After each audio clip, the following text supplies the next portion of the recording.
everyone. Welcome to Living Livita Loca podcast, a retro gaming podcast for some of your retro gaming needs. My name is Faz. And I'm Rich. And I'm Fiona. Yeah. Yay, expertly taken.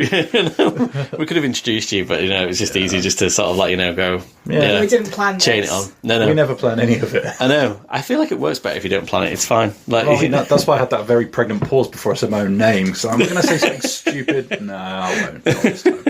It's been technically a while since we recorded a podcast. It's been a month, I think. Yeah, I know. You wouldn't have thought it. No offence, but that flew. Yeah. Whereas I've just been like Sunset, your cat that you're training to use the cat flap. I've just been there scratching at the door of life.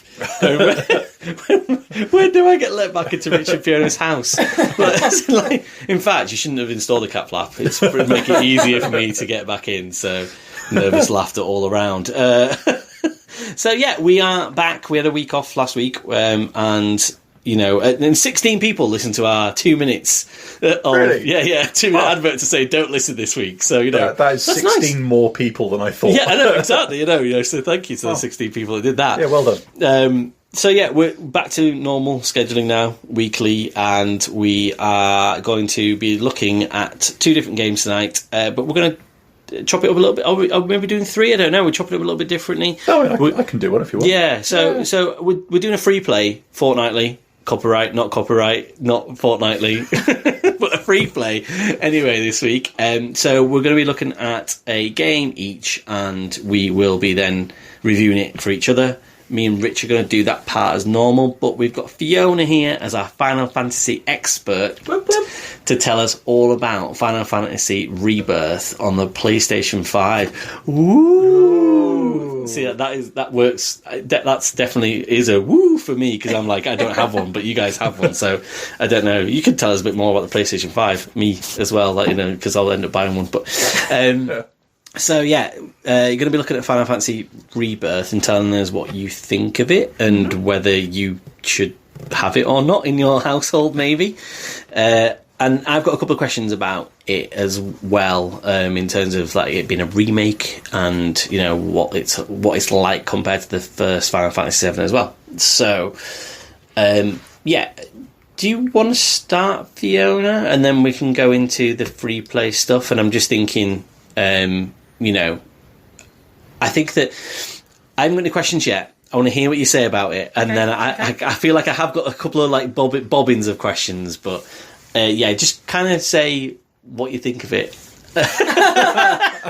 is the way that this works? Then okay. Time for the month, Jesus. So, like you said, this is it's 2 of 3 now they've announced, which means that the bastards are going to get hundreds of pounds of my money, and also are directly responsible for me buying a PS5 because I had to have one for this. That is insane, isn't it, really? Mum's not listening. Anywho, so it follows on from the first in the series, which was Final Fantasy VII Remake. This is Final Fantasy VII Rebirth. I'm excited to see what the final one is. Yeah, what could the final be? It's got to be a reunion, hasn't it? It's got to be reunion. If it's not, then that's they've done a shit job. But didn't they call that Crisis Core re-release reunion? Yeah, sort of. Sort of. Yeah, I think they did, and they should do it again. This reunion. Rewind. There you go. When the Cloud Sabo selector. There we go. Oh, that was lovely. I hope I never have to sit through it again. Remix that for us. That would be nice. So yeah, it follows on directly. So you are, as ever, Cloud Strife, anime protagonist, hair as big as his massive Buster Sword. Selector, yeah. Yeah. So just a basic overview for anyone who has never heard of Final Fantasy VII and somehow has found themselves listening to a gaming podcast. And they're out there, I guess. I'm not sure that Venn diagram exists. Well, exactly. But so Cloud is a ex-soldier / mercenary who's thrown his lot in with, I don't know how to call them really, eco-terrorists sounds like they're terrorising the environment, but really they're sort of activists who are really going too far, because they have been blowing up some reactors, which is probably not the safest thing to do. But basically their problem is there's an evil energy company, Boo Hiss Boo, who are trying to drain the planet of its life force. They're all trying to stop them. And there's also Sephiroth looming through the plot. Great villain, great theme tune, great hair, triple threat. And he's basically got sinister intentions of his own that could like threaten the world.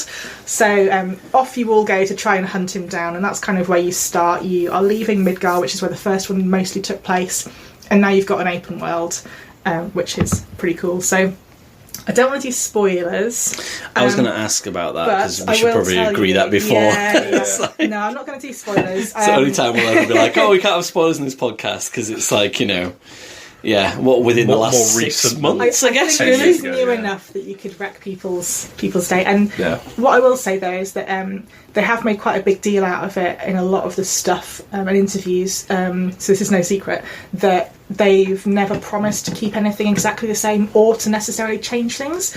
So it's quite a big deal. It's quite a big plot point as well. So in the first one and in this one, there are these creepy ghosts. Like, imagine, see the Muppet Christmas Carol? Yeah. Across, if the ghost... Marley. Yes, but not those. There we go. Someone's got, thank you. Yeah. Someone's got to do it. But if the ghost of Christmas past and the ghost of Christmas yet to come had an unholy baby, that's what these ghosty things would look like. And they basically rock up.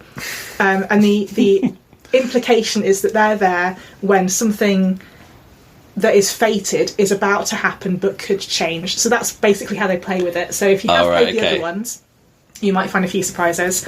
And again, no spoilers, but you'll probably figure out what I'm talking about if you know the original.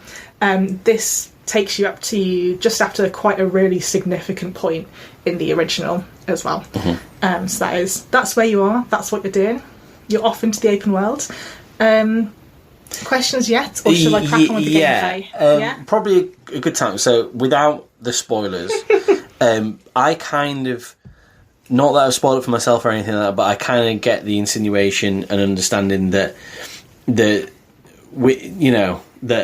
whilst there are not plot twists per se or anything like that, but there's some timey-wimey sort of things that potentially kind of happen with those sort of ghost people things or something like that, and it's almost like the remake isn't a complete, like, so Metal Gear Solid Delta, everyone's sort of saying at the moment that from the news last week that people have had hands on with it, and it is just completely the exact same game, like down to the nearest like grass blade and stuff, whereas I've heard that this is A, from a gameplay point of view, and also B, from a story point of view, not necessarily the same.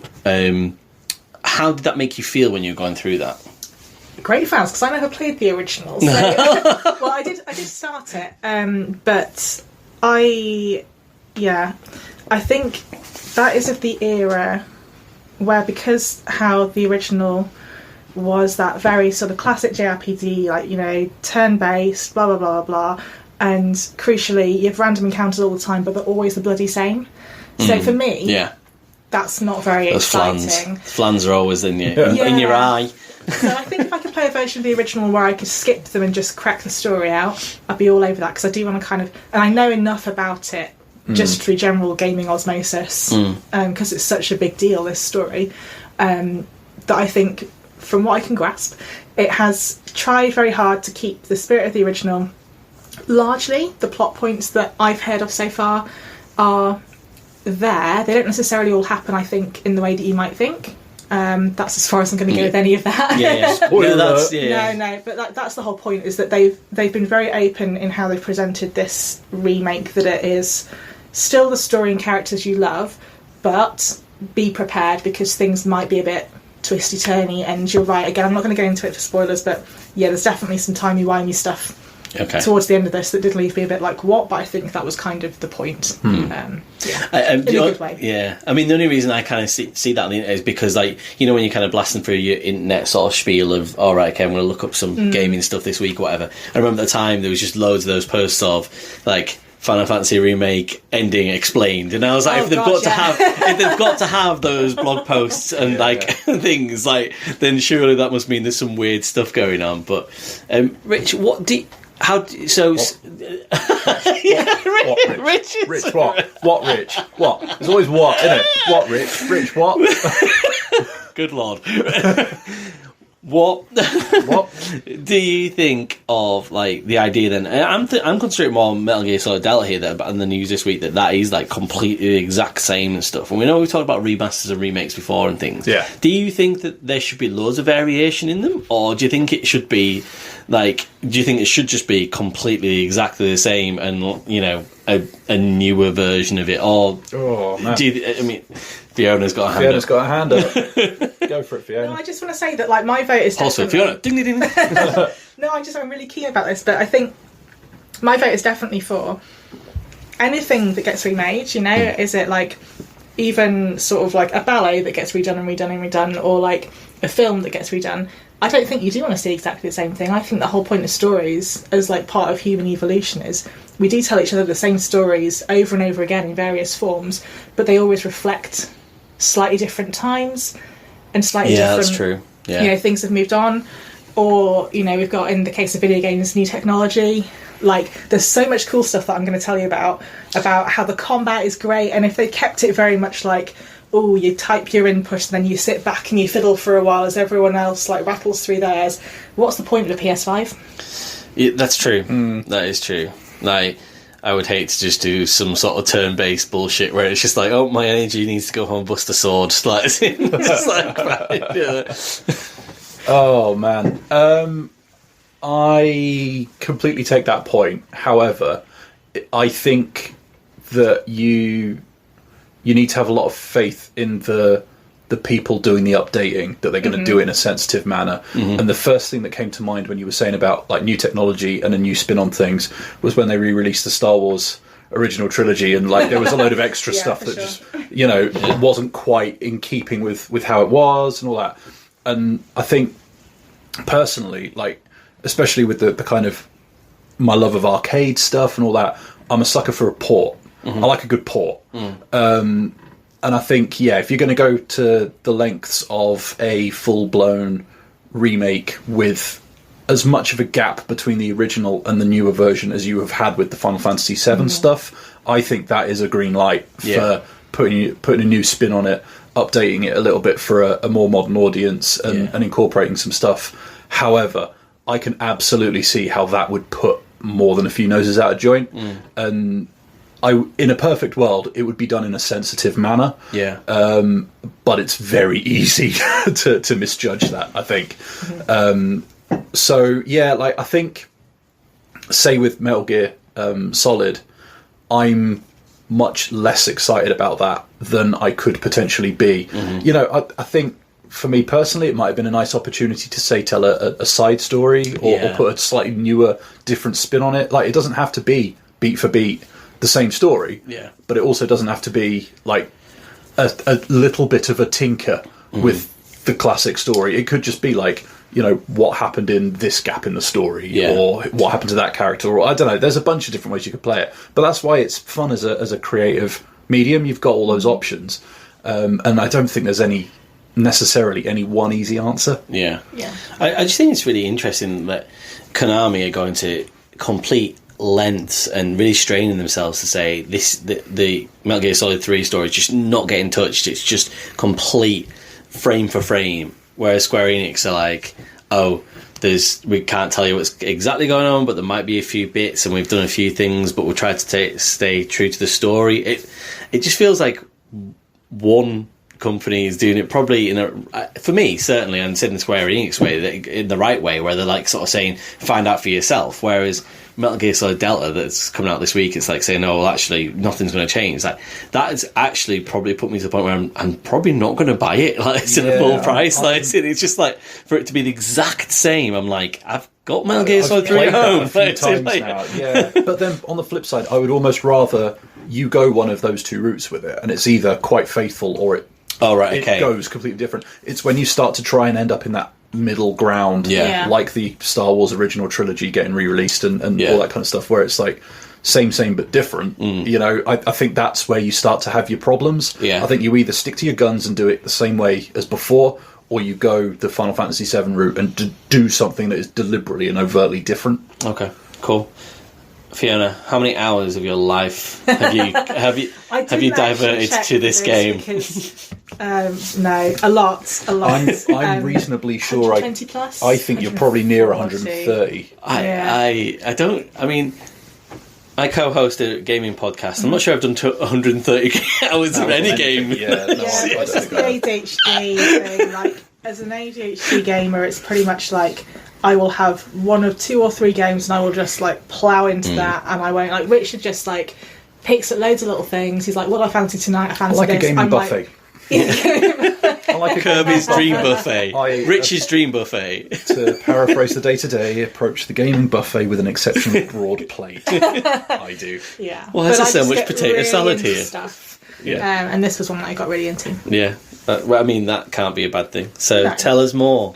Tell you more. I will tell you about the gameplay. So it's an open world, which is very different from the first one. The first one, you were very much in Midgar. I think my criticism of the first one would be it's very railroady at times. You know, there's a lot of go down this long corridor to this place and then back down this long corridor to this place, and it's all very pretty, but you've got no agency whatsoever. Whereas in this one, you've got a lot more agency. There's still, you know, a set route you want to go, and you have to open up the map. It's very similar to most things these days that have an open world. You get to a new area, you're like, maybe I'll climb that tower, and maybe I'll go to this point on my map and get some XP and all that sort of stuff. But it feels a lot more real. Everything's super bright and colourful, which I really liked. Don't know if you remember me grumbling a lot about Final Fantasy 16 just being really dingy and not fun. This was just fun. The whole thing was really, really fun. Everything looks great. You can traverse with chocobos, which you couldn't in 16, which was a black mark in a Final Fantasy. What were they thinking? This one, you get different chocobos for each area. I don't want to spoil or anything because I was so delighted with how some of them work, but each chocobo in each area has like a different special method of traversal. I mean, it's not in that kind of depth, but that's the same in 7 in the original, isn't it? You had to have like a golden chocobo to go to certain areas. It might well be, and a green chocobo to go up hills and stuff like that. And I remember spending an inordinate amount of time getting a golden chocobo to go and fight one of the weapons and then just getting my ass handed to me, and I was like, well, that was a fucking waste of time. Thank you so much, game. It wasn't quite that bad. It seems a little more straightforward, but definitely, yeah, each of them has their own. They're very suited to the terrain of that area, but it's very nicely animated. It's very cute. You can dress them up, which is great. You can put stupid hats on. They give you points if you know, different stats if you race them, but they can just look really cool walking around. Or in my case, like they've sort of gone through a weird steampunk Mad Hatter's Tea Party blender and come out the other side traumatised, but it looks really spiffy. But I think you hit the nail on the head when you said, like, it was delightful. That's the big word. When I thought about this review, delight. I was delighted by so much of it in that, like, just smiley, childish way that you rarely get with stuff. Like even just as a sort of third-party observer, like wafting through the living room occasionally and seeing the reaction in you playing this compared to 16, where like 16 seemed like it was much more of a slog, whereas you were actually like enjoying bouncing off the walls it was on an actual chocobo in the front room. It was just obvious that there was more fun being had with this one. It's just stuff like, you know, Red 13, he's one of the party members. He's a big old dog hybrid thing. And he's got like a big fiery tail. And just the way they've animated him sitting on a chocobo just cracks me up. Like, it's just, they've put a lot of thought into just opportunities to make you kind of smile. Incidental detail. That really fills out the world, which I really liked. And you've got, you know, it's a party thing, so you've got 7 characters eventually. Sometimes you have less choice and you get steamrolled into who you have in your party, because there's a party of 3 at most points. I didn't like being steamrolled because I had my favourite characters. Yeah. And when you've put... They all level up at the same time and stuff, and you've got skill trees for each of them. But ultimately, when you haven't learned to play as each of them, the bonuses, they're all very different. They've got very different things they do. You know, like Tifa is all punchy and that sort of thing, kind of close combat. You've got Barrett for range stuff. You've got Kate Sith, who's like an animatronic cat who still don't really know what he does. Fucking hates. I hate him. I I know he was meant to be cute. I just couldn't like him. You would have thought they would have fixed that over 30 years. Like everyone knows that he's like a terrible meme, and like it's like, oh, let's keep him shit. Yeah, and so at one point I got stuck as just him for a while, and I was like, oh no, I don't know what I'm doing at all. So that was less good, but these things do happen. Yeah, and it's quite good for a Final Fantasy game because it is combat-wise. It's very modern. I think that's just how they're going now from the last couple that I've played. You know, there's none of this like input a turn and wait. It's very much swing your sword with this button, dodge with this button, block with this button. But you can play as any of your party at any point, so you can flip between them in battle, which is great. That's cool. What they do have that was really, really cool and I really liked and probably did make it worth being a PS5 kind of thing was they had combos. So again, I don't know if you remember me complaining that one of my big gripes about Final Fantasy 16 was people came with you and fought, but it was like they weren't there. You barely even saw them, let alone felt like they were working with you, whereas that's really fundamental in this one. So your party, you have set combos that are called synergy skills. You can do this at any time. So one of them is like you can yell at Tifa and you can like launch her off your Buster Sword into someone's face as she punches them. Satisfying. That's what you'd do with your love interest, wouldn't you? People. No, Cloud, I don't want to do that! I think it's how you say I love you in RPGs. You've got those big gloves on, it's fine.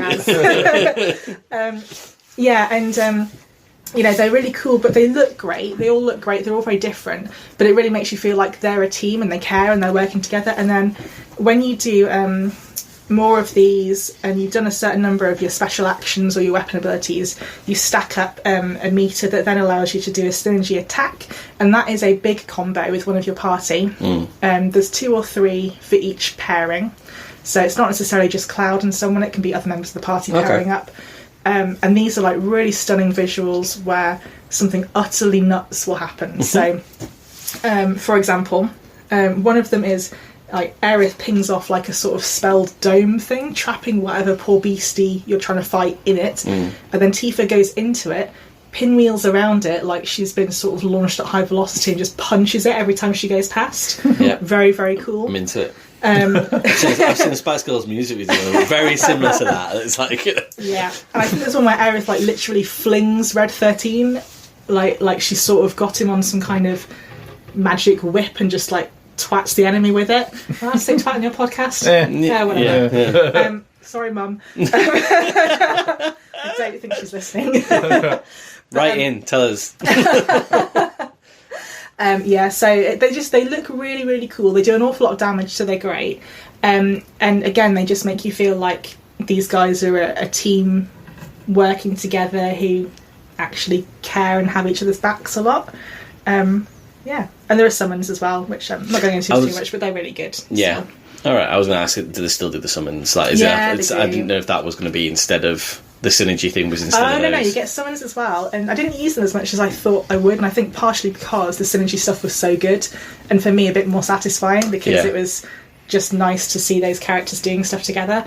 But the summons, you basically have to find a few different data points around your maps. So each area has a summon you can collect. Okay. And then you go to... I don't even know how to explain this guy. There's like a weird... I don't think he was in the original. A weird kid called Chadley, who I think is probably going to be the new Kate Sith as the most hated character in like Final Fantasy call someone VII. Chadley and like them, can you? That is in. Yeah, he is weirdly contemptible. He's like a strange science kid. But he basically, if you bring him enough information about an area, he'll give you special materia, and one of the things he can do is pull together materia for a summons, and you have to fight that thing and beat it before you can then claim materia as your own. That's cool. But there's a huge range of them, and they're, again, really visually impressive. They all have different things. You can make them do a couple of actions during the battles when they're present, if you fill up your ATB gauge enough. And then, as per, they'll do like one incredibly impressive shiny particle effecty, big bad punch or whatever it is at the end before they whisper away. But they're cool. But actually, it's interesting you point that out, that I hadn't mentioned it really, because I think for me, because the characters are so good, for me, the better thing was actually watching all of them just treat each other like weird acrobatic sort of Actually throwing interacting. Oh, that's cool. Fair enough. I mean, it sounds like a better system, even though this Chapley seems a bit weird. Like, as in, sounds like a better system rather than just finding Ifrit material behind a rock or something like you did in the original. Just like, just found this really powerful demon down the side of that couch. Just great. If I hadn't turned that leaf over, I'd never just like, so yeah, it does sound at least like a cool method of doing that. So in terms of the amount of hours that you played then, that 120, 130, how much would you say you could apportion to moving the gameplay forward / story forward? How much of it would be attributed to side quests, mini games, all that kind of jazz? So it's a leading question, because you've come in several times to do the podcast, and I've been downstairs on the sofa, and you've been like, what are you playing? And I've been like, Final Fantasy VII. You've been like, looks like a card game. And I'm like, yes, it is a card game. Which brings me on to mini games. I think this is one of those divisive things, but I really, really loved them. I think for some people I'd be like, too much of a distraction. I would argue that there's so many mini games. I've never seen a game with this many mini games. There's mini games in the world in general anyway. The Gold Saucer that you go to is just one large place full of mini games. Generally speaking, the game will make you play at least one of each of them, just as a, you have to get through that. Yeah. And then some of them you can just ignore, which is fine, because some of them did suck. I feel like there probably is something for everyone. Like, there were some strategy games, like turn-based strategy things, like Fort Condor and something else that I've forgotten the name of because I hated it. But I feel like someone out Fort there... Condor sounds like a real keeper. Just kick condors. We do not condone kicking condors on this podcast. Maybe you guys do, it's your podcast. I wouldn't recommend it. Like, it probably just go wrong. But big. Yeah, everyone's screwed. But there's like racing motorbiking games. There's like, you can do loads of fighting, kind of gladiator kind of things. You can go around like hitting cacti in the face for points. But my favourite, Faz, was Queen's Blood, which is an in-game card game. And the shtick, much like what I've seen of you, Rich, playing The Witcher, where everyone in the universe is obsessed with Gwent. Yeah. They're all obsessed with Queen's Blood, so you walk around and you're like, I must find Sephiroth and stop him. Oh, there's a table over there with some Queen's Blood cards. And someone being like, ha ha ha, no one will take my crown. And then you go and fight them. Take their crown. Yeah, Queen's Blood, I didn't think I'd like it at the start, and then I got really sucked in. So it's basically a grid. It's a card game. You get a hand of cards, and you can collect cards, build your own decks, that sort of thing as you go through the game. And you're basically trying to win the most points in a row of this 3-row grid. So you start from one side and your opponent starts from the other. And all the cards are like characters and monsters from the game and have different abilities or point scores. And when you play your cards, they will also help you to claim additional spaces on the board to allow you to play more cards. And they might allow you to play better cards by sort of upping the value of the squares around you. And you've got tactics you can do, so it's not just cluttering up the board with all of your cards and hoping to score most points. You might also get cards that allow you to destroy some, replace some of your own or other people's, that then buff and debuff to change the score quite a lot. So there's a lot of depth. There's also, they present it in a couple of ways. There's bits where you do the actual, just a game against somebody, and then there's also a bit where there's little challenges. They'll give you a board with 5 cards already on it from your opponent, and you'll only have a set of 4, and you have to figure out, it's like a maths puzzle almost, like a Sudoku kind of thing, of like, oh man, if that row equals that, and I've got this card that's much less, but if I put this other one underneath it, it buffs it a bit, so can I get it to equal that score? So for me, great, loved it. I actually delayed the end of the game by probably 20 hours. 6 years. Just because I was like, I haven't finished the Queen's Blood arc, because there is like a little storyline as well that goes with it about something sinister lurking behind the cards. So I think there were a lot of distractions and side quests as well. I don't know if you want to interrupt me, because side quests I'm also going to talk about, but probably for quite a long time. I warn you now. I mean, side quested by side quest. So, are the mini games avoidable if you don't like them? Like, I mean, I'm not saying that and I'm fairly certain you'd say no, you have to do some of them, but like how much of it do you have to do to avoid, you know, like as into if you're not into that kind of thing? It depends. So there's a couple of side games like Fort Condor that I mentioned. I had to play that one to get some equipment that I wanted. I could have chosen not to, but I decided I wanted it, which I regret.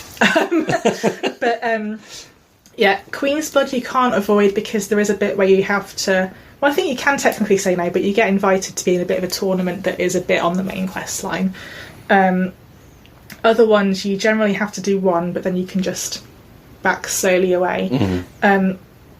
I guess the minigame thing, it's not necessarily for everyone, but the thing that did improve life for me, because I got it I got it at launch, and a few months in, they patched the game so that it had a difficulty tweak. So the game itself is great because it's, you know, one of those ones that's nice enough to let you change the difficulty setting mid-flow, which I appreciate. But these mini-games also had a switch where you could flick it to make them easier. All right. So when I was bashing my head against Fort Condor and also not enjoying Fort Condor, I could flip a switch that just at least meant I could get through it a bit easier. So I thought that was really nice, and I think I'd like to see more games do stuff like that and be like recognising maybe this thing that I've crafted for hours, it's not the reason why people buy this game, so you should have an option to not do it. And like you say, I love the side quests and the mini games because I thought they rounded out the universe, and because I was having such fun with Cloud and Co, I just wanted to hang out with them more. But if you do just want to pursue the story doggedly, as Cloud probably should be doing if he were more on the ball than in my playthrough. I did definitely play ADHD Cloud. Wait, that cat looks like it's got a message for me. I would say that Cloud probably plays that way naturally anyway. He does. He's a bit, you know, he does have a little wander sometimes, doesn't he? Yeah, he likes a distraction. His life's crap enough, you know. He should have a nice time occasionally playing cards if he wants to. Sephiroth has died from old age at the end of the game. Cloud's just like a drunk playing Queen's Blood, just like, you know, like by the side of the road in Seoul or something like that, you know. Yeah. Nice. And in terms of, I guess, the main story then. Did you enjoy it? It sounds like you probably did. Did you enjoy it more than the first game? And I guess all of our experience sounds like you enjoyed this more because it was probably more your type of game and things. But do they complement each other well, or is it almost? I mean, I'm aware that you'd have to play 1 to play 2, remake to play Rebirth. But at the same time, is this? It just sounds like a completely different game from the way you describe it. Almost, I don't know if that's true or not because I've never played either of them, but. It did feel really different. It felt like... I don't know, the first one felt more like it had a really tight story and a path that you had to walk, and this feels more like an RPG, I guess, in that you have a bit more agency over whether you do straight for it or do side bits. Yeah. There are a few side bits in the first one, but... not half as detailed, and not half as distracting. That's why I'm just wondering, and that's why I was asking from the point of view of a main story. I wonder if the third one will revert to a bit more main story driven, or it'll be something completely different, or it'll maintain the same as the second one.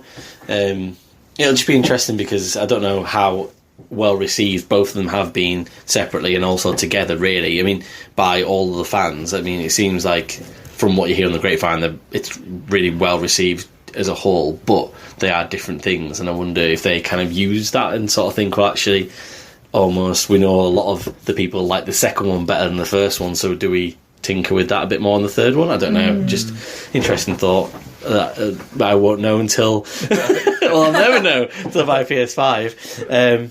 But yeah, go on then, side quest us. Well, I've sort of bundled that in with like characters as well, I guess, because for me that was what really made this game. And I think actually thinking about the comparison between this one and the first one, you spent a lot of time in the first one with the characters, but only really Tifa and Barrett and Aerith. Whereas in this one you get a few more as well, so it does broaden things out a bit, and you get to know everyone a bit more. So there were the side quests were really, really good, I thought. I'm not a fan of side quests I have to do, but I think if a side quest is good, it's generally, for me at least, because it really draws me into the world and the characters, because ultimately it's the same thing. You are going to a place, you are fetching a thing, or you are killing a thing, you are returning to a place, but it's who you go with and why, the motivations and all that kind of thing. These ones really went into a lot of effort to involve the characters, so there are some side quests that are just side quests, but a lot of them, it's like a help wanted kind of board in each region, and you'll go and fix someone's problem, but one of your party will have a special interest. So if you do this quest with them, you will find out a bit more about them anyway, but also your bond with them will deepen, and that gives you extra attack power, I think, in your special moves. That's cool. That's worth that too then. Yeah, there's a downside which I'll come to. but they're really good. So Barrett, for example, I didn't really like Barrett in the first one. I didn't really gel with him. He was a bit of a cool dude who just sort of swaggered around with his sunglasses and shot things in the face and did what he thought were good one-liners. Yeah, it's Barrett. Yeah. It's Barrett. I know. Bless him. But this one, there's one side quest that I picked out as an example for you that's like, of all things, you go and help a dog to courier a message, but it's like from a woman to her son who she hasn't seen for a while, sort of thing. And basically Barrett takes an interest, and you think it's just this, I guess, a literal fetch quest of chasing this dog to make sure it's okay, but it's basically Barrett then goes down this rabbit hole of that feeling that parents get when they suddenly realise that their kids are going to grow up and fly the nest and hasn't been good enough, and he ends up sort of projecting onto this dog and crying about his role as a father, and but it's done really well, and you kind of after that are like, oh, do you know what, dude, you're okay, I know people like this is a thing, you know. I've been on my own side quest with Barrett. Fiona's bond levels risen 17%. But yeah, and there's a lot of nonsense as well in the side quests that I think if you didn't do, you'd really miss out on some of the fun stuff. And that's where this game really won my heart, and the delight thing again kind of came back, because there's bits I'm reading at the same time and spoiling myself. Beachwear is what I was going to say. There's bits where you get beachwear, and you do stuff in a beautiful seaside resort, and a whole little mini thing about how far you can ride on a Segway, and it's just fun. It's really stupid, but it's really, really fun to see solemn, serious Soldier Cloud in his little board shorts with his big sword on his back, pootling along, running over pedestrians. Gotta take the sword with you. There's a bit where you have to win a parade. Didn't know you could win a parade. You can definitely win a parade. You can definitely lose a parade. Take it from me. And a bit where you play the piano for some caps because Tifa looks a bit sad. It's all stupid, but it's all great. I think my only issue with the side quests, is, so you know how they deepen the bond with your fighting, which is good. What they also do is there is a relationship thingy that happens. So this isn't really a spoiler, I think, because I think it's very quickly obvious from any guide you look at that's by the way, do you want to bang Tifa? Here's how you bang Tifa. Oh. So it's not that kind of thing. This is not Baldur's Gate. We won't go there. But if you're sort of trying to pursue Tifa romantically, but your relationship will increase with different people, and I found myself, because I knew that this would determine who I went on a date with, I kind of found myself ignoring some of the quests that maybe I'd wanted to do because I felt like Aerith was kind of Cloud's weird sister, and I didn't want to accidentally go on a creepy date with her. But I didn't want to get her too late because she was quite useful.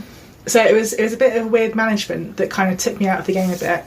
Plus, this is such a nitpick, but I just think if you... Okay, I'm going to say it. No, romance options, right? RPGs, great. If you're the character, if it's your character and you're trying to build a world, I just kind of felt like they'd already written who Cloud and Tifa and Barrett and Aerith and blah, blah, blah, blah were. Why didn't they just have the confidence to be if it mattered at all, which I'm not sure it did, let's write it in, rather than have this weird thing where you control it, because the rest of the story, there's no other choices in the story. It's not a Mass Effect where you can punch people in the face or help a kitten and you get different branching pathways, as far as I know. Might be about to find out I'm wrong. You can punch a kitten. Maybe. You can do that at home if you want, that's fine. That's okay. No. That's cool.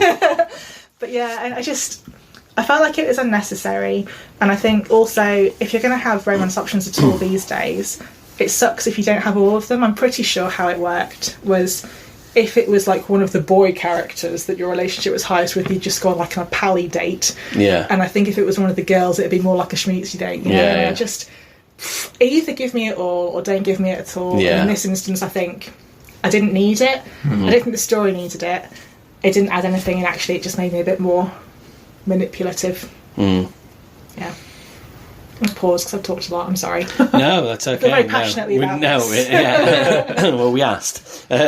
We did say come on the pod and do this, so we wanted to hear You about just it. said talk for several hours. So. Yeah, we wanted that too. No, so in terms of how you would rate this game on the scale of 1 to 10, thought I'd get that in there.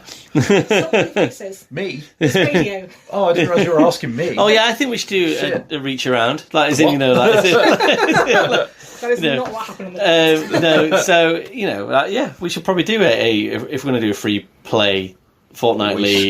Someone score it. That is in.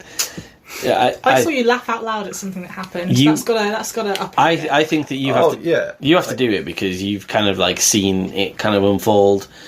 On a sideways. Yeah, jaunt. and I think the music's great. Don't forget the music. I mean, the music is great, and the bit that I keep coming back around to is your personal enjoyment of some of the breathtakingly dumb shit that happens in that game, and I mean that as a compliment. I do, because it's so nice to have those moments of dumbness with an otherwise quite po-faced story. And you look at Final Fantasy 16, where it was just po-faced all the way through. No disrespect to, Creative Business Unit 3's work. I'm pretty sure this is Creative Business Unit 1, by the way, so they are was it? slashing Oh, well, it. there you go. So, well done, Creative Business Unit 1. We know where the creativity went.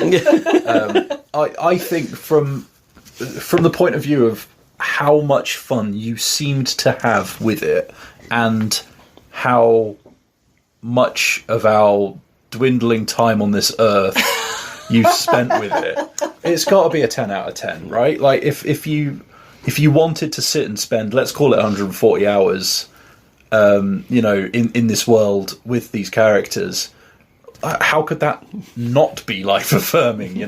And it's not perfect. Sure, there are things you would potentially change. I think that still is 10 out of 10 territory, just from the enjoyment you had with it, and the discovery of Queen's Blood, I guess. Are you going to continue to play Queen's Blood? Just completed it, mate. Can you go back and be better at it? Or No, I've that's a shame, played isn't it? everyone. I've collected every card. It's got to be a Reddit subreddit out there with Richard did find me a possibly quite pirate version where you can print off physical cards. Yeah, we've had a little go. That's good. And I can't imagine it'll be long before someone brings out some official. I think there was talk that they were doing something like that, but I don't know how much of it was wishful thinking and how much of it is actually happening. I also forgot piano. You can play the piano in this game. Oh, really? I can't personally. But yeah. But apparently, if you're bored, it's worth looking on YouTube, because apparently some people have done some absolutely crazy actual piano playing rather than me clunkily trying to follow some arrow directions in the right time. But as a third party observer, you clunkily playing that piano was objectively fucking hilarious. All those cats watching. All these sad, wide-eyed cats, and there you are, like glonk, glonk. Oh, it was beautiful. But everyone's like, Tifa, you're so good at piano. Yeah, and she's great. Like, did she have a boxing gloves on while she was doing that? That's the problem. It's like It was almost like she was trying to play a piano with breeze blocks. The polygonal ones from the PS1 version. Just sort of like it was one of the funniest things I've seen for quite a while, if I'm being honest. Oh, well, if that's not worth 10 out of 10, then what is? Well, absolutely. Sure. Yeah. It's just fun. I think games sometimes forget how to be fun, and I think anything that lets me put, the serious protagonist in like a chocobo themed beach outfit and all the other stuff that happened that I don't want to spoil it because it made me laugh so much. But all the fun stuff, just fun. I want fun in my games. That was awesome. We had fun in the review. I loved listening to that. It was great. Yeah. Yeah, that's cool. Buy your PS5. Oh yeah, I I'm not on know. I really, really do want one, but then I'm a bit like, it's halfway through the sort of cycle now. I'll just wait till PS6 and not get one of them. Yeah, well, that's it. I'm just thinking, like I am probably at that point now where it's like waiting for a Pro if I'm waiting for anything, because it'll happen at some point. So I think it is. Yeah. Is it definitely been confirmed? I don't know about definitely confirmed, but it's like, get on the phone, Rich, and just I'm just a guy. Yeah. Look, Mr. Sony, bring back, another portable, as has been maybe sort of touted in the news the last week, and also, bring out the Pro now. It's like signed Rich. Cool. We'll take a quick break, and then maybe we'll have a look at some retro gaming, maybe, like as in, so because this is retro gaming in a weird sense that it is. Sorry, I've really snuck this in. I'm not really retro gaming. No, not at all. No, it's fine. Some of the shit I particle effects up the is what I require. wouldn't worry. It was 6 months ago. It's retro gaming. Okay, that's how it works. And then we'll see who's got the older game out of you and me. Interesting. Hi, we're back. We've got a new app for recording, or we have done for the last sort of 6 weeks, and that'll just be a weird little break that won't have any nice sounds or anything in it. Like, Spotify screwed us over with that. So there you go. We're back, even though you haven't missed us. I guess we're going to resume with our sort of normal titty-tatty. What is it you call it when you have like a conversation with... Thank you very much. Wonderful. God, that was difficult. Yes, it was. Yeah, no. One of them. And where you have a conversation. So, me and you, we've got a free play to discuss. Yep. I'm trying to influence you to go I'm eating fruit gum first, but I don't know why, because there's no reason for it. I can go first. Yeah, go first. Go for it. Yeah. I don't know why I'm trying to make that happen. There's no reason for it at all. But, just before we had our break, you said, about retro gaming and trying to work out who's got the oldest game between the ones we're going to talk about.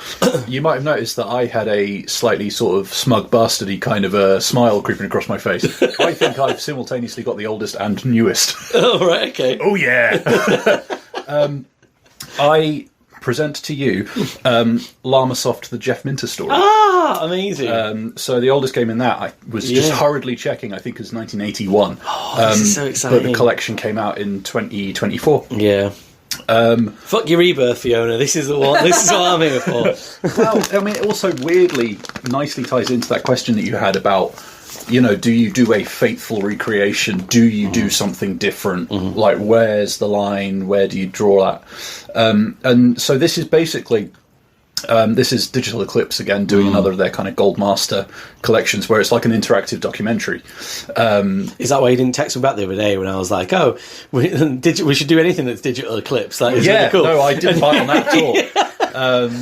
Because talking about something else completely different as well. I can't remember what it was now. It's like, because I like collections of stuff. I like compilations and all that, but I really like Atari 50, and I was drawn to this because Jeff Minter is a bit of a character, a bit of a personality, and he has a distinctive style, like all the way through the things that Llamasoft have put together. You can see that kind of fingerprint, and this collection feels like it really does it justice. Yeah. And I didn't play any of the games on original hardware or anything like that, so I couldn't sit here and go, oh, the emulation's great or whatever. I'm assuming it's great. It felt fine to play.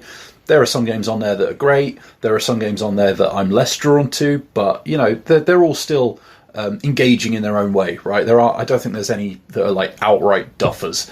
I think there might be a couple that previously you would have played on a keyboard and they've had to rejig the controls a little bit, and that might be where you start to get a little bit of it's not quite doing what you want it to do, but at the same time it feels kind of like that's not what you're there for necessarily. You don't want if you cared that much about that particular game, you would be playing that game anyway.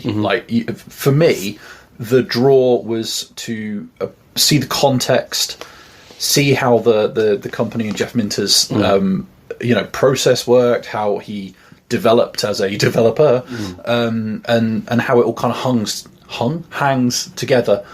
as a whole, as a complete work. And to that end, I think my biggest criticism of it is kind of like Atari 50, where the timeline ends in I think the mid 90s, give or take. Really? And there's he's still making stuff now. Yeah. And they make a point various times as you're playing through it, where they say he's still developing. Jeff Minter's stuff. still alive. He's very much still alive, very much still making stuff. But there's been no real attempt to. Well, I mean, there might have been. I don't know. But there aren't any recent things on there. Yeah. And he has put stuff out recently on Switch. You go back to PS Vita. He's got something on that. Would you think that's to protect sales then? If I had to guess, if I was being a bit cynical, my guess would either be licensing or sales, if not both. Yeah. Because the first thing I did after I finished playing it was like, okay, cool. What else of his can I play from the last however many years? I mean, that's a positive that you felt that way then. Yeah, exactly. In that respect, yeah. But I think what really won me over with this, and I do mean really, really won me over, is the fact that with Atari 50, you are sitting there, you are playing through this timeline, and it's interesting. It's really interesting to see the kind of rise and fall and rise again of this big player in the gaming sphere and all that. What I really like about this collection is how much it focuses on Jeff. Yeah. And the guy and his relationship with his fans and the games he has made. Fiona, you appear to have a question. You put your hand up. I'm going to have a wine gun. Okay, we'll eat it quickly because there's a question. Sure. I saw you playing, whatever. This sounds really creepy. Yep. This. Yep. Quite a bit, and the thing that struck me as I was walking through was how much of a character this guy was. Yeah. What is kind of the weirdest thing that you found out about him? Oh God, that is a hell of a question. That you can say on a podcast for legal reasons. I mean, Llamasoft being the name of his company is one thing, but he did have sheep, llamas, animals, all that kind of stuff. Yeah, and that's by design. Yeah. He went through a phase where he was referring to himself as yak and all that kind of stuff. And there was one bit where, and I wish I could remember it properly because I'm sure someone will correct me. But there was a mention of how one of his sheep seemed to become a bit of a minor celebrity among his fans because she popped up in newsletters or possibly even on his social media or something like that as the most beautiful sheep in the world or something like that. Nice. And it was just such a throwaway line. But by this point, because you've been so immersed in this kind of psychedelic world of Jeff Minter, you're just okay, cool. Yeah, I get it. Okay. And I think there's something incredibly endearing about that. And that, I mean, I know you had a question as well, Faz. So hopefully I'm not about to trample all over it. No, go for it. But that question and that answer, speaks to why I really like this collection. Because the Atari 50 stuff is a fascinating insight into, the corporate side of gaming. This is it's an artist's work. This is, you can't separate the guy from the games and the games from the guy. And to see how all of that feeds in to that kind of loop and how it all comes together and how things changed and developed and grew and how he got better at doing it and how parts of his designs endured over the years, and he does have that kind of psychedelic visual stamp and all that, and seeing how that grew I think is really interesting. And he used to write a lot of newsletters to send out to his fans, and they're on there. I don't think it's all of them, over however many years, but certainly there's enough that you get a real sense of the guy. Yeah. There's enough interviews, there's enough tape in there. I think what elevates it for me is the fact that it is, that kind of artistic retrospective. And it does feel like an artist's work. And I think there's something really interesting about that. Oh, right. Okay. What was your question? Well, it wasn't exactly, the comparison between, say, the Atari collection and the Jeff Minter one, but it was almost what did you feel more drawn to in terms of the content, which you've already kind of answered, I think really was almost that, were you really super interested in the games he was producing, but then it sounds like you can't separate the type of game and I guess the vision he had and almost the documentary side of it, of him. Do you know what I mean? It sounds like it was really difficult. Yeah. Really difficult. And this is why I'm trying to hammer this point, because taken objectively, say you took out all of the trappings, if you will, all the interviews, all the little quotes, all the incidental detail, and you just had the collection of games on Atari 50, and you just had the collection of games on the Jeff Minter one. Me personally, I would be more drawn to the Atari one. Yeah. As I think Jeff Minter possibly would be. And that's not to take anything away from Jeff's games. Obviously not. I'm just more familiar with them. I've been playing more of them for longer.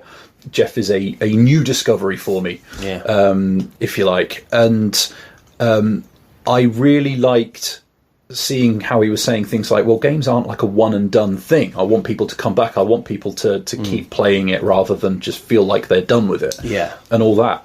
And that almost felt like Jeff talking to you from this collection going, it's okay if you gloss over some of these, right? I'm not expecting you to play all of them constantly. Yeah. You can pick and choose.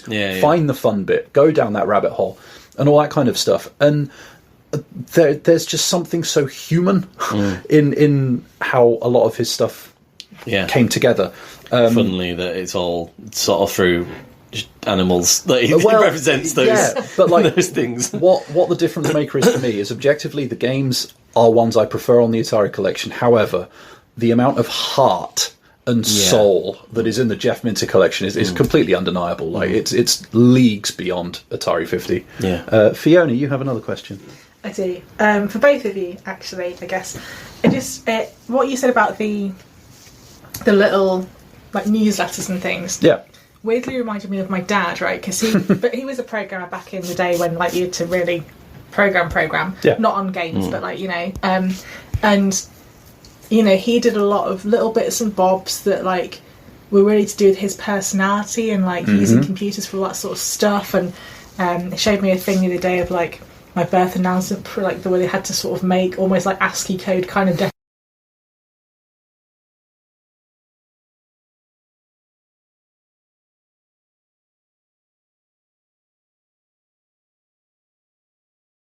Do you think where like when gaming was in computing for the mass market was very much in its infancy, do you think that allowed for more personality to shine through than you get today, whether that's because of just generally how big companies have gotten, but also I guess just how times have changed and how people have to be a lot more careful about professional personas and things? Oh, can I answer that first?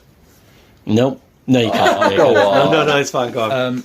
I think there was a time in the 80s where, absolutely, like your personality was going to be there, the bedroom coders and all that kind of stuff, and I think Jeff Minter's ability to stick to doing Jeff Minter things, in spite of the corporate changes in the industry in the ensuing years, is a core point of the Jeff Minter story.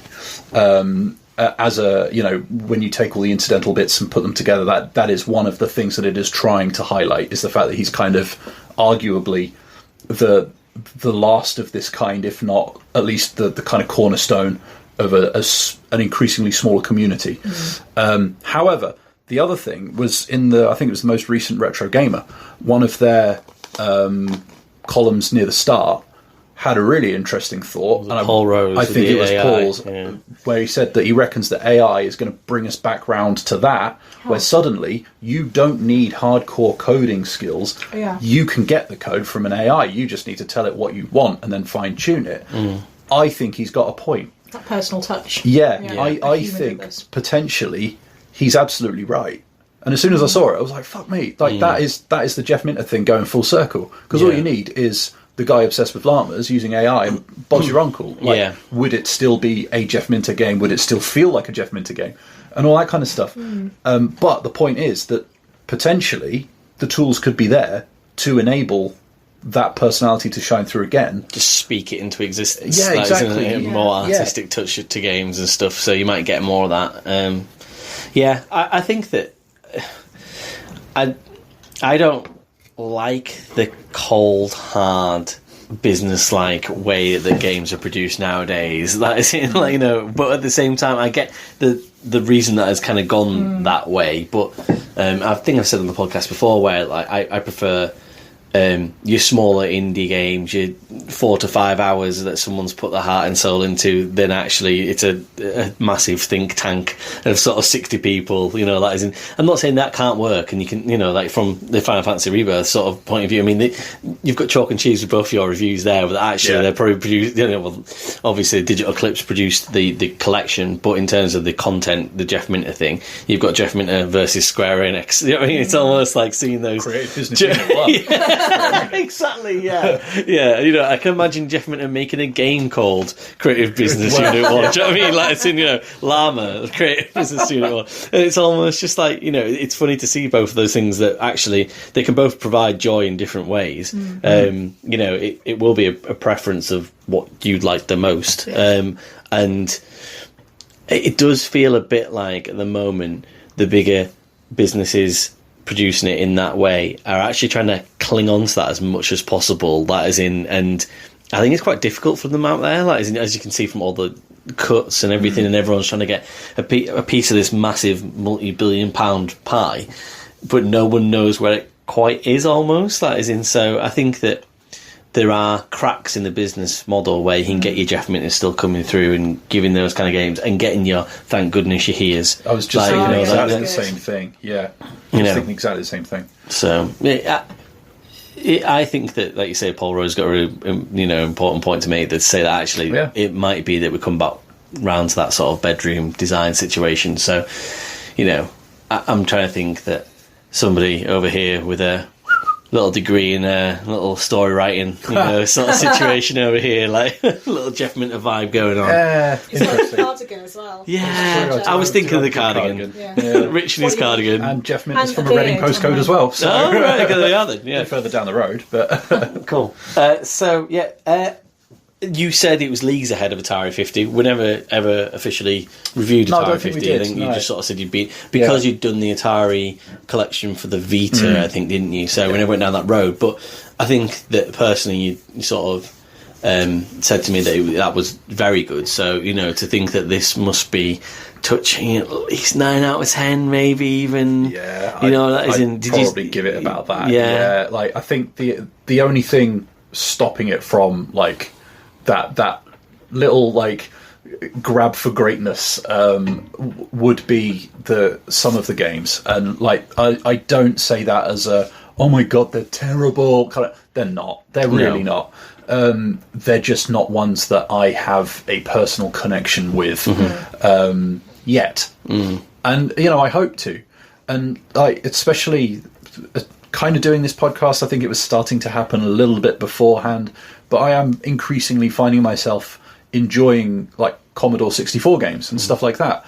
And I mean, there's a shit ton of them on Jeff Minter's collection, and that was kind of one of the big important places where he got his start. So like, I'm definitely more drawn to his stuff than I ever have been. Yeah. And in fact, I think 1 or 2 of them might have been on an Evercade collection that I've got and stuff like that. And then you see it on there. It's like, oh shit, I didn't realise that was one of his. And similarly, I've got one on Vita that I was like, oh shit, I didn't realise that was one of his. And so there's all sorts of little bits and bobs like that were just like, oh, actually, he has kind of been a little bit of a presence, in the background of my kind of gaming life today. I just never really acknowledged it and noticed it. But this is what, I guess, something we've been banging the drum for the last couple of weeks as well, with the Evercade pod that we did and things like, and now when we've talked about Digital Eclipse again, these little collections that people bring together just and have a real focus on can really make a difference on how good something was or is. That is in, and we talked about, what's the point in bringing out the Evercade and having the cartridges and things and stuff, but having all of Toaplan's arcade together all on one place and stuff, like, is in that just, it's a nice thing to have, and sometimes it brings a real focus, and you have a perfectly made manual with loads of information in there, or you have it all as a documentary kind of folded in as a timeline and things. Like, I'd be more inclined to go and try one of these than I would be to go and try out every single one of the Jeff Minter games separately, for example. Yeah. Even on their native consoles, I'd prefer to just play... What did you play it on, sorry? It was on Switch. On the Switch, yeah. I mean, again, in your lap on the Switch. Do you know what I mean? Like, as in be able to watch all that and play all that from and from what you can say, certainly, you think it is going to be a good emulation as well. Yeah, as best as I can tell. Yeah, I mean, it's a no-brainer, really. And I guess the value is really, really good in the end. How much did you pay for it? A little north of 20 quid, I think. That's ridiculous. It's so good. It's money well spent. And like I've said about Thank Goodness You're Here, and you start thinking about the amount of time I spent with this compared to, say, if I bought a cinema ticket and stuff like that. And I'm not saying one's better or worse. I'm just saying that I think that there's a parallel to be drawn. Yeah. And I mean, I know plenty of people are like, well, why would you bother with Evercade? Like, why not just emulate it anyway and all that kind of stuff? It's like, I think for me, it's about appreciation. Yeah. But, and if I can use what little economic clout I have, the money I have in my pocket. You're doing the money. You're doing the money thing. The money hand wiggle. Me buying, Turplan ports on Steam, or me buying Evercade Turplan cartridges tells people that are paying for licenses and tracking them down that someone out there gives a shit about Turplan still, and that to me is important. And it's the same with like.